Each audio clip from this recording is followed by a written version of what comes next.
everyone, and welcome to another lesson. I hope everyone has had a good holiday, and it was great to see everyone's attempts at drawing the nose. I think the nose is definitely the kind of one of the more challenging parts of the face to draw, and I think everyone's done really well. Now hopefully everyone has their photos ready as well, because now we're going to move on to drawing the full portrait. Now this isn't something I'm expecting you to do in a week. It's actually going to be spread out over 4 weeks, which is why this video is so long. Now that doesn't mean I'm just going to set the task and then you have 4 weeks to do it. Instead, I've split up this task into 4 different parts, and you've just to do 1 part per week. Now, especially with something like a portrait, it's really important to take your time with it, and it can really help to have some time between each time you draw, and then that way you're kind of getting a fresh perspective and you can fix any mistakes you make.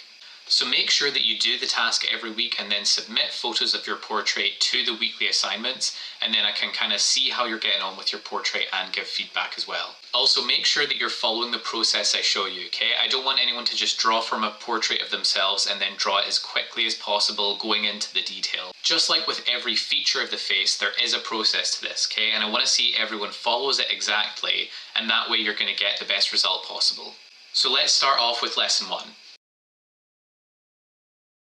Today we are learning to draw the main structures of the head.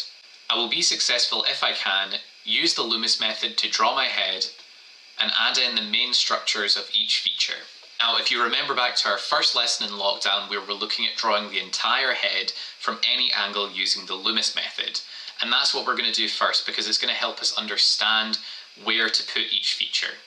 Now if at any point you're unsure of exactly how to do this, then just go back to the previous lessons and then watch the lesson for that feature or for drawing the Loomis method. So I have a photo of myself with some nice lighting to work from.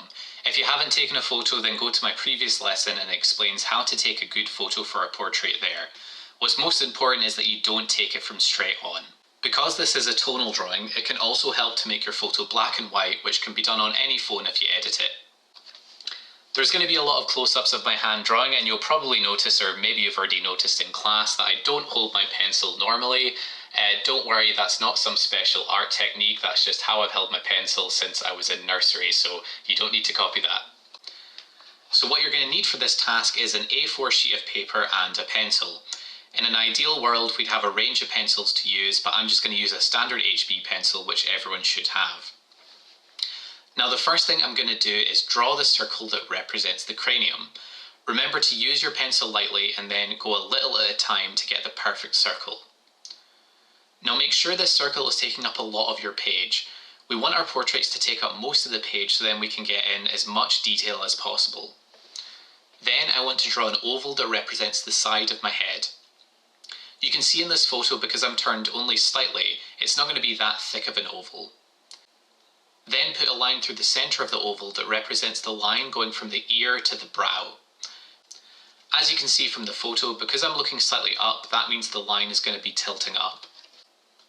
Then from this line I curve around the oval, which represents the top of the brow, and then a curved line from the bottom of the oval represents the bottom of the nose.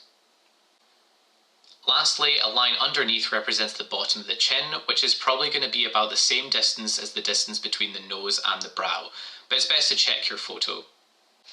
Now I want to connect the bottom of my jaw to the head, making sure to square off the jaw at the bottom. Then I'm going to add a line down the centre of the head, which is going to make it easier to place my features. And I'll also add a line curving from the edge of my jaw to my ear. This represents the cheekbone. Then make sure to study your image to see where you would put your neck in. And to make it easier for me later, I'm just going to add in the top of my shoulders. Now that I have my Loomis head, I'm going to want to add in the main structures of the face.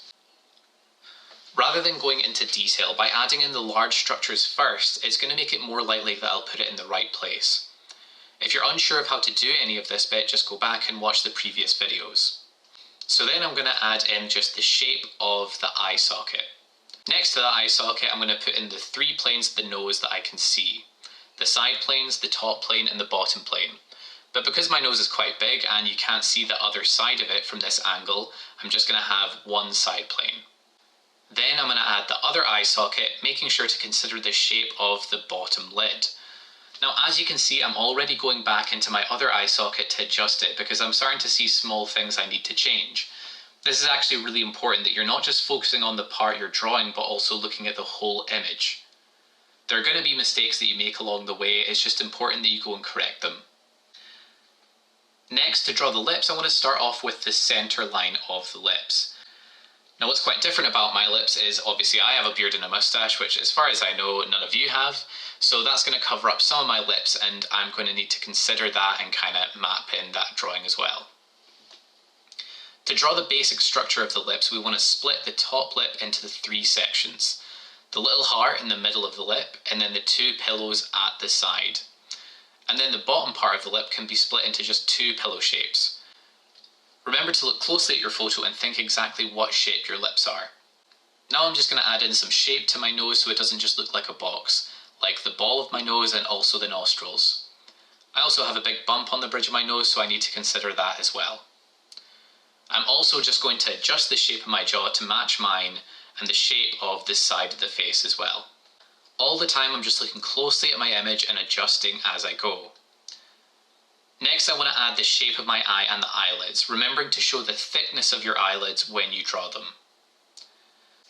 Lastly, I'm just going to lightly draw the outline of the ear and the shape of my hair.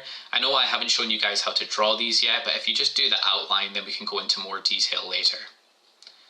And here we have the structure of my face ready to add detail. So this is the end of lesson 1 and the task for the first week and the first assignment. Today we are learning to draw the features of the face and to create a two-tone drawing. I will be successful if I can draw every linear detail in the main features of the face and add one layer of tone to every shadow in the image. Now that we have the basic structure of the face, I can go in and add all the details so it looks a bit less spooky and a little bit more like me. Let's go into the eyes first. So I'm going to define the eyebrow and also add in my eyelids and the shape of my eye. Remember, the top shape of the eye can be drawn with 3 lines and the bottom can be drawn with 2. Then I'm going to also add my iris and my pupil. As I go over to do the same with the other eye, I've already encountered some issues. The eyes look too big and they also don't look like they're going in exactly the same direction. This is a particularly challenging area, so it's probably going to take me a while to get it right. If you see a mistake, just don't admit defeat, just keep working into it until it looks right. So now they're looking a little bit better, and I've also added a little bit more shape to my nostrils and around the nose. My lips are looking okay. I'm just going to add a few more of the creases I can see and also outline my moustache a little clearer. Now you can start to add tone. But remember, we don't want to go really dark too quickly. If you do that, it's not going to be able to blend smoothly and you won't get really realistic shadows. I want to look at my entire image, and anywhere that there is a shadow, lightly shade it in with my pencil. This is called a two-tone drawing because you have 2 tones. You have the tone of the first layer of shadow and then also the white of the paper.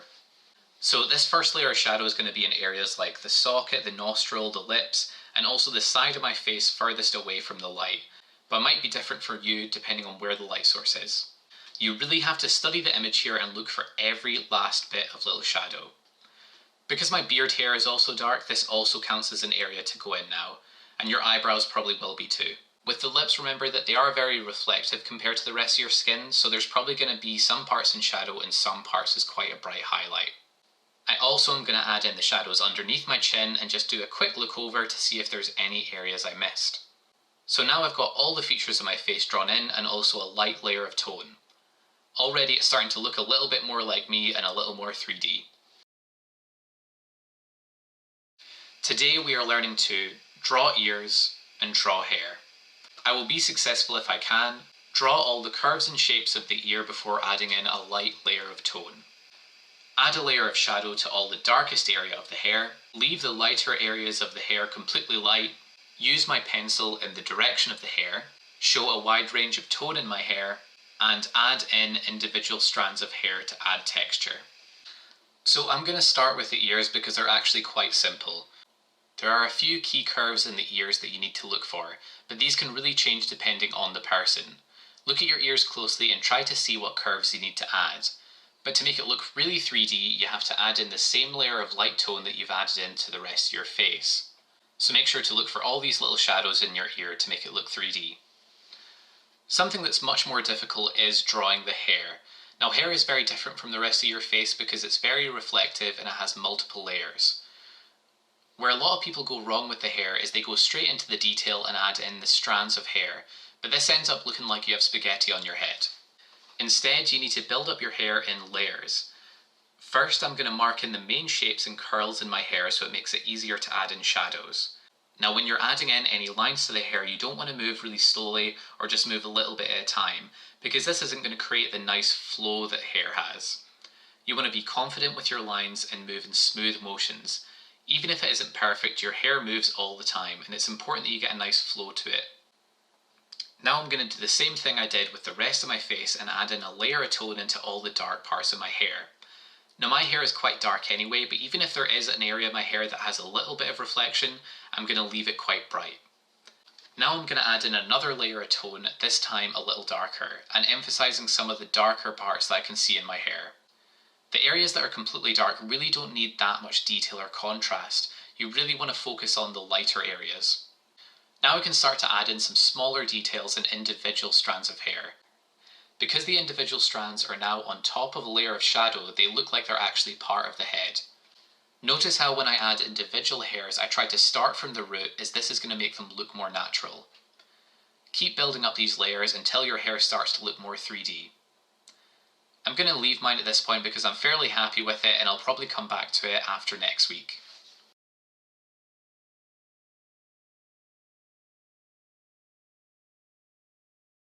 Today we are learning to add tonal details to a portrait. I will be successful if I can create a range of tone in my drawing, which means bright highlights and dark shadows, study my image closely looking for mid-tones and shadows, and build up my tone slowly to create smooth shadows. And as an extension task, you can also add in your shoulders to your drawing if you want. This is going to probably be the longest stage of your drawing, but the great thing is that you already have all the framework you need. You're just going to be adding in tone to all the details. So what you want to do is go into each area, study your image closely, and then add in all the shadows you can see, making sure to build them up lightly rather than go too dark too quickly.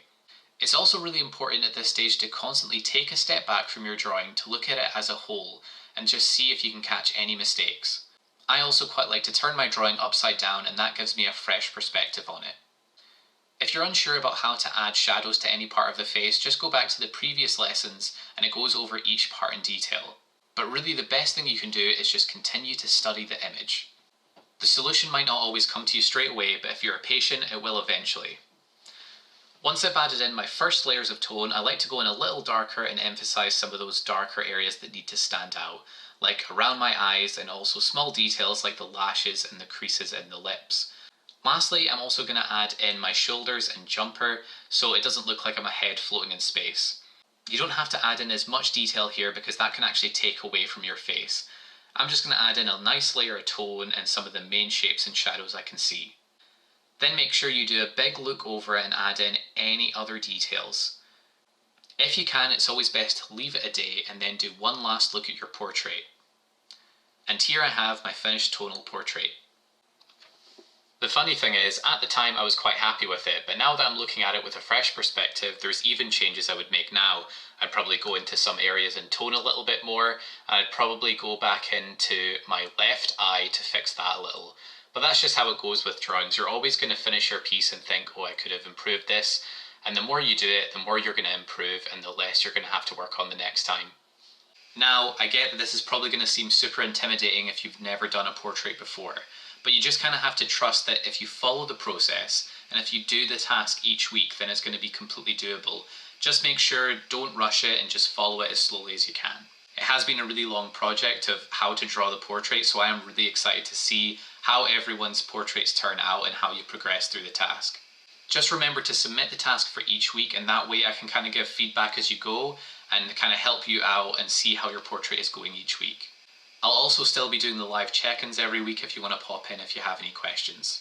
I can't wait to see how these all turn out. I think once everyone's done, it'd be quite fun to set up a kind of like virtual art exhibition just for those of you that want to share your work, and that way everyone can get to see it as well. As always, I hope you're all keeping safe at home, and I hope to see you all soon.